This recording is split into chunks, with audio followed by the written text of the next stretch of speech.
فلا هادي له وأشهد أن لا إله إلا الله وحده لا شريك له وأشهد أن محمدا عبده ورسوله أما بعد قال عز وجل في الكتاب المجيد يا أيها الذين آمنوا اتقوا الله حق تقاته ولا تموتن إلا وأنتم مسلمون وقال عز وجل قد أفلح من زكاها وقد خاب من دساها.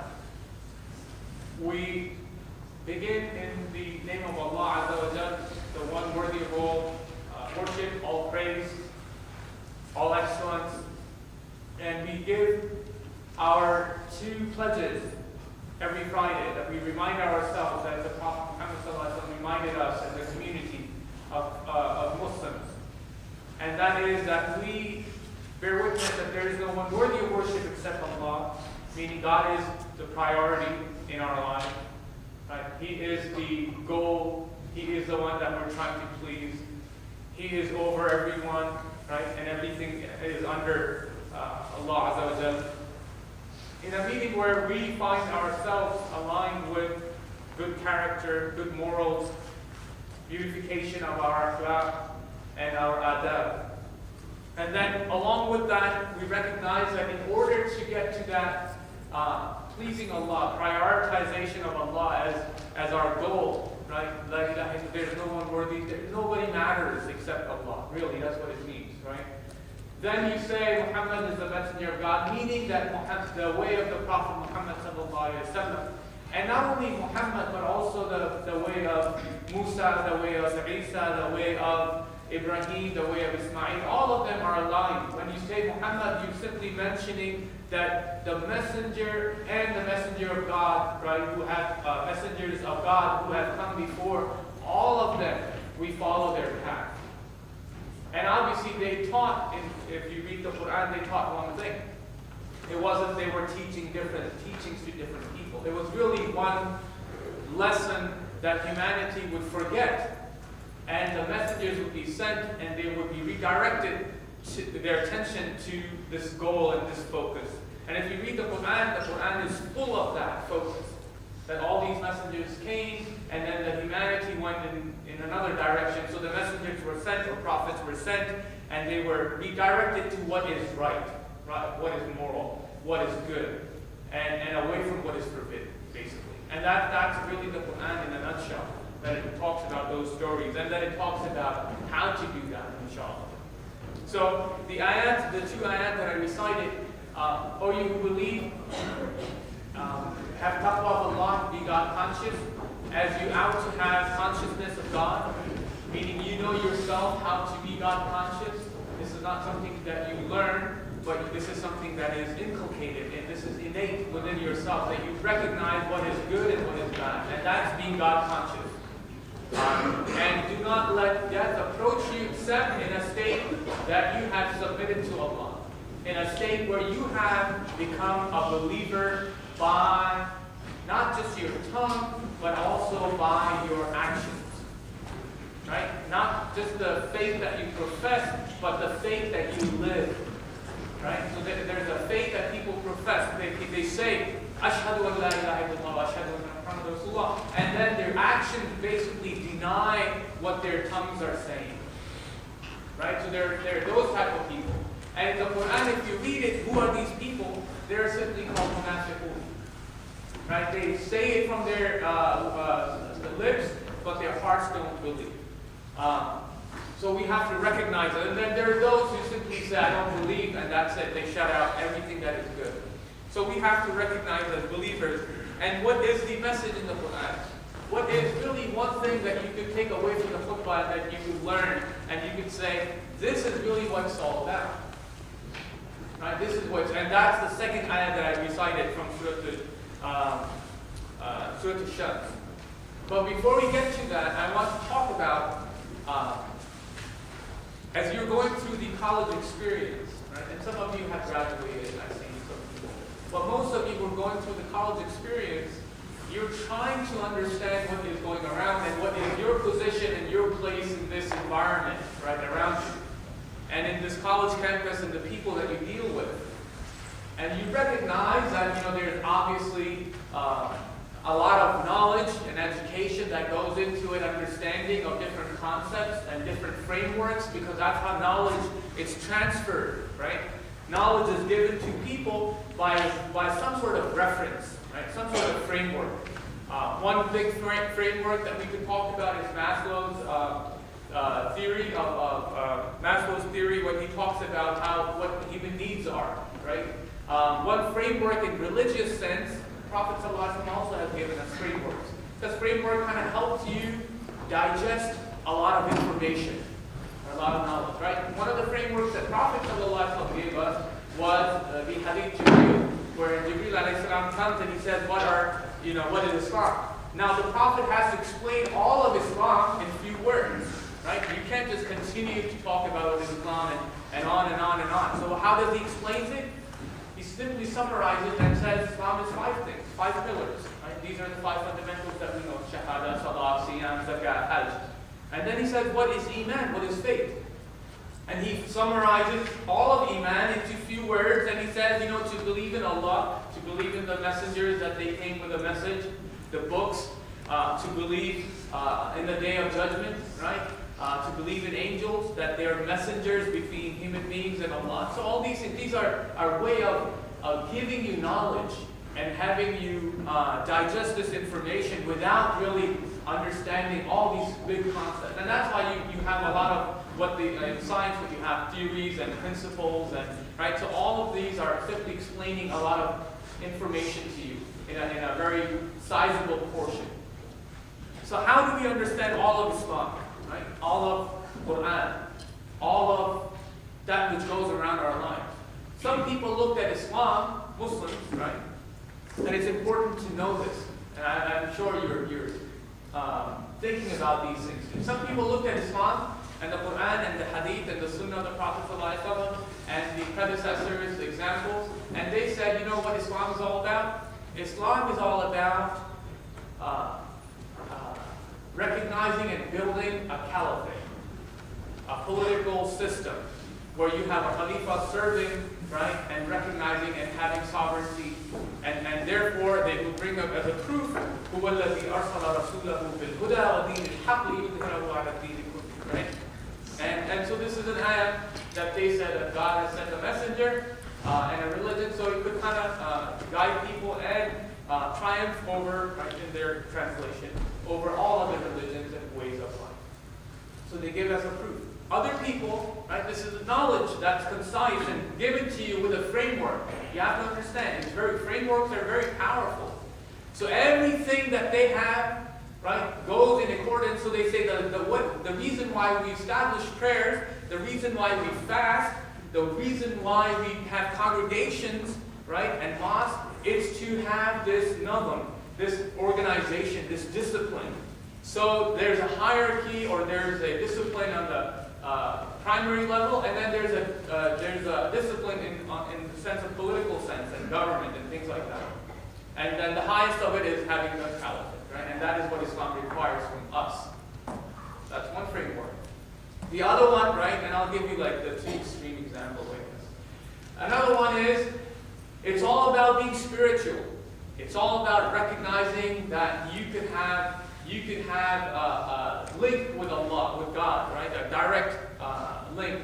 And that is required for you to eat little, to sleep little, to fast a lot, right? And avoid haram, not only haram, but a lot of other stuff, that embellishment of life, and then the beautification of it. But rather become a person who lives on a small diet and don't look towards the worldly enjoyments. Why? Because they will lure you away from Allah. They'll take you away from Allah. And that is, there are spiritual concepts about this religion. And then they give you many examples from the ayat and hadith, right? And they say, this is our pious predecessors. They used to be like that as well.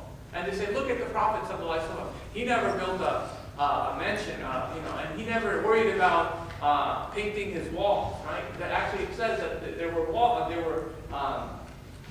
right? Cinder blocks and things like that. There were blocks, but there weren't any,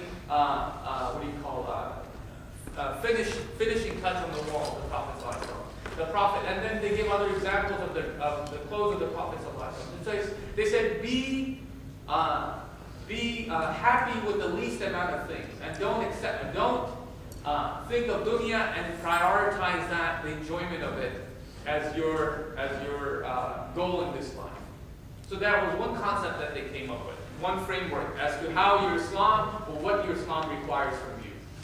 And so on and so forth. What we have to understand as people who think and who reflect is that we have to think about who we are, where we're going, and what will we accept as something that is reasonable, and what God has sent. What God has given us is the ability to reason. And whenever He has sent messengers and the books, meaning the message, it always was based on reasoning. Right? If you ask how many gods, He simply says, La ilaha illallah, ashhadu. There's no one worthy of worship except Allah. One. And it always comes back, and they question, the Quran would question, they ask them to reason with them. The Quran always says, don't you have don't you have common sense? Can't you reason? And it gives you examples. And then they say, those people who set partners besides God, and He said, part of the ayah from Surah Hajj, it reasons in, I believe Surah Hajj, Surah Al-Nahl, it reasons with them, and it says that those people who set partners besides God, the example of those that they set as God or idols is like that if a bee or snatches something away from them, they can't help that. And so therefore, the one that you're seeking help from and the one is being sought after, both of them, the guy who's standing before this thing and the thing that is there, can't help each other. Right? So this is an example. He gives example of Ibrahim alayhi salam going and with an axe and destroying everything in the temple and saying, ask the big one. When they asked him, right? He wasn't there, I wasn't there. Maybe he could tell you more about it. So Islam was always based on reasoning, and that's what we have to recognize and there's another segment of or a framework very popular today as well. And that framework, right, we talked about two of them. One is very spiritual people, the other one is very political people, right? And the third one is very textual people. Right? What is textual people? They say you have to give me a proof. Right? You have to give me a proof, and what does that mean is that you have to bring a text to say this exists in our religion. And so reasoning actually comes under the text. If the text is not there, the reasoning doesn't matter, for some of them. So that's why we have to be careful about how we see and view our deen, our religion, and how we understand our religion. Many of you do understand that most of our parents, right, those who come from the Muslim families, they didn't simply learn how to pray by going to the books of hadith and fiqh. They didn't learn how to fast by going to the books of hadith and fiqh, or the Quran. They didn't learn how to give charity or the zakat, right, by going to the books. But most of them, right, for 1400 years or so, most of our predecessors have learned from one another, right, from one generation to another.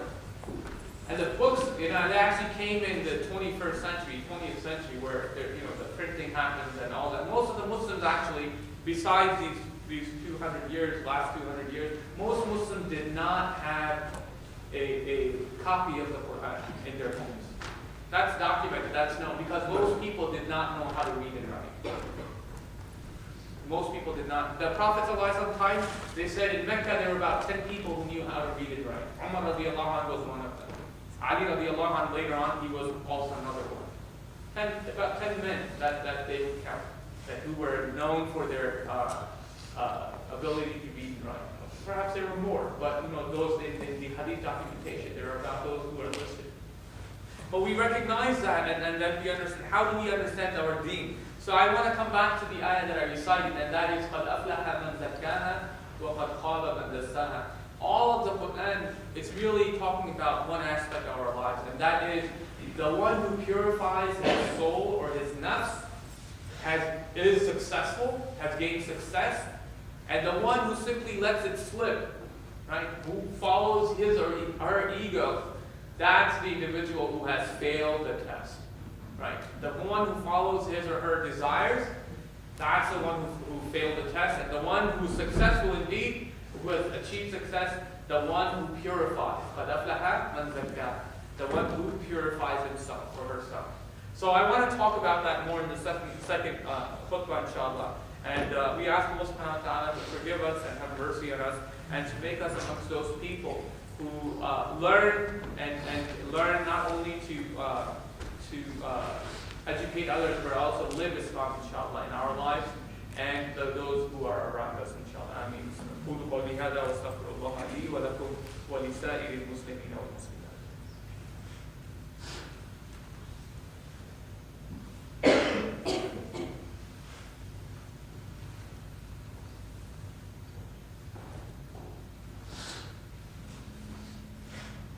بسم الله والصلاة والسلام على رسول الله. قد أفلح من زكاها وقد خاب من دساها.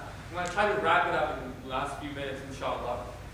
So where do we find that purification? How do we find that text of the Quran? Right? How does it relate to? What does it relate to? That purification, that purity.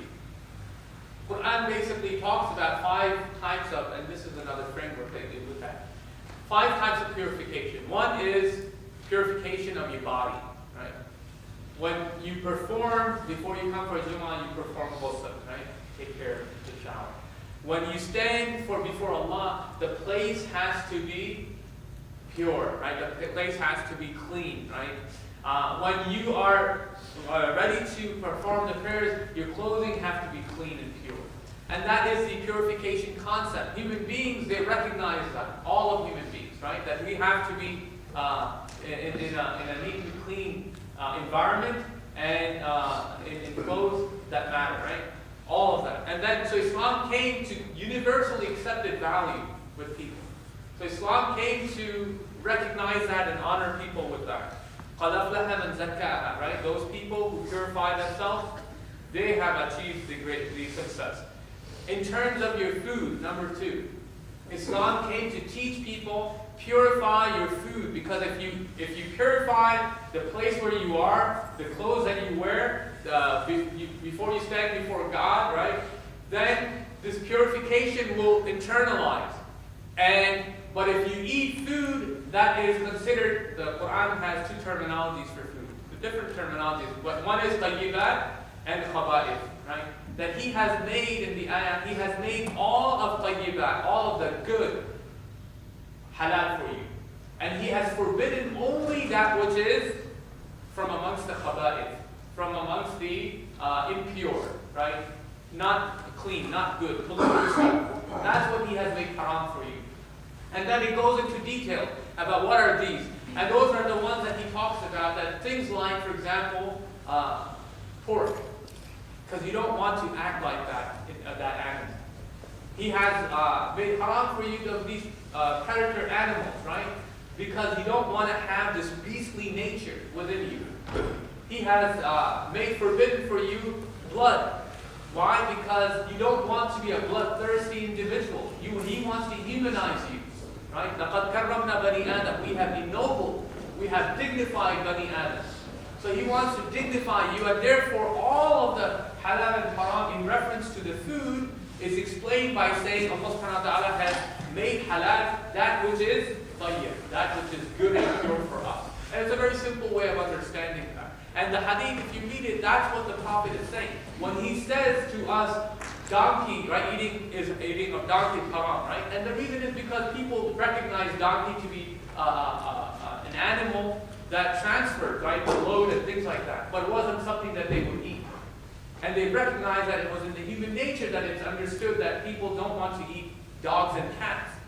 Right? So you don't find that in the list of things that Allah made haram in the Quran. He simply says the tayyibat are good for you, and the khaba'ith He had made haram, and you understand those what are things that you kind of don't appreciate or are not some people who want to eat those things. So these are the things in terms of food. We talked about cleanliness of body, we talked about purification of food, and then the third one is our relationship with Allah, right? To achieve purity in our relationship with Allah. And that is tawheed, that is ikhlas, that is having sincerity to Allah and Allah alone. And when he says that there is no one worthy of worship, to recognize that Allah is the one that we worship. To recognize that when we set idols, right, aside from Allah, or set partners aside from Allah, that relationship is not pure anymore. Right? Allah subhanahu wa ta'ala gave an example. He says, think about the one who has two masters. And how would this slave or servant perform? In the Quran, it's very simple. How would he obey? And then he says, there is no one God but Allah. Meaning, your master is Allah. In Surah Al-Adiyat, he talks about all these horses. He says, they run like this early in the morning, they raid, and they go first and in war, and then they're actually the ones who are taking the spears and things like that, and they're striving and huffing and puffing, going towards that. And Allah is talking about, if you read Surah Al-Adiyat, you're like, he's talking about horses and how they run and things like that. How does that relate to human beings? Right? And then he comes back and he says, إِنَّ الْإِنسَانَ لِرَبِّهِ لَكَنُودٌ, right? That human beings are very ungrateful to their master. Right? Look at horses, how they're grateful to their, obedient to their masters, and look at human beings that Allah provides everything for them, and then they come back with disobedience to Allah. So he clarifies that I have given you Sharia, I have given you the Quran, only to facilitate things, only to give you things that are pure and good for you. And if you want to go some other route, then that's your fault, right? That's what Allah subhanahu wa ta'ala said. So the tawheed, or purity in our relationship with Allah. Number 4, purity in relationship with others, meaning human beings, our environment, right? Those who are around us. And how? The first and foremost, he recognizes our due rights, the due rights of our parents. Right? After Allah, right, it comes in the Quran, your parents. Right? You have an obligation towards them. And it recognizes your neighbors, right? And it recognizes people who are in need. And that's why you give zakat. Why? Because you purify your wealth. You purify your relationship when you have, right? Then somebody would say, well, why did Allah subhanahu wa ta'ala talk about it? 1/6, 1/3, half, 1/4. You know those numbers? Right? He talks about fractions in the Quran. He talks about it in Surah An-Nisa. Why did Allah talk about inheritance laws, right? Inheritance, right? That wirasa that you give. Why does he talk about that? Because those people who would come after the passing of an individual, right? If I die, my children shouldn't be fighting about why did dad decide 2/3 or half of it for so-and-so and 1/10 for me. Allah said, no. I'm going to take that and I'm going to deal with it. So therefore, none of the relatives after the deceased are fighting over things. It's very clear to us in our Sharia, right? It's very clear to us. God has set a portion for everybody and said, this is how it's going to be distributed. Right? And make peace amongst people. And be good to one another. And share the wealth that Allah has given you. Right? So he talks about that. So it's purity for our hearts, inshallah. And so that's why akhlaqiyat or akhlaq or adab is a big part of our deen.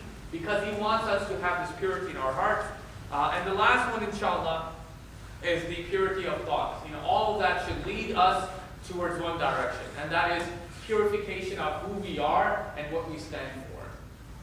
And coming up, when people become pure and clean in nature, in their walking, in their talking, in their relationship with people, in their relationship with Allah, right? Their obedience to Allah Azza wa Jal, then you have a community of people who could do remarkable things. Who could do really remarkable things. And that's where you are today, inshallah. And this is how I understood my religion, and I explained it to you in a few minutes that I could. But it's not about each is, their own. It's kind of like, I recognize I have to live my life, and you have to recognize that you have to live your lives. Right? And at the end of your life, and at the end of my life, we're all going to be questioned about how do you live your life, and the impact that you have, and the obligations that were given to you, did you fulfill your obligations? And that's what it's all about. And that's the day when it's going to be questioned. And then Allah subhanahu wa ta'ala says to us, based on that questioning on the day of judgment, قَدْ أَفْلَحَ مَنْ زَكَّاهَا وَقَدْ خَابَ مَنْ دَسَّاهَا. The one who has purified their soul, right, that nafs, themselves, their actions, all of that, then they are successful. And the ones who simply followed after their ego or their desires, they have failed the test on the Day of Judgment. So this is what I wanted to remind you and myself, inshallah, in a nutshell, what this deen or what Islam stands for. I ask Allah subhanahu wa ta'ala that He facilitates things for us and make us understand, and we become people of understanding, people of depth, people who not only understand but perform good work, inshallah.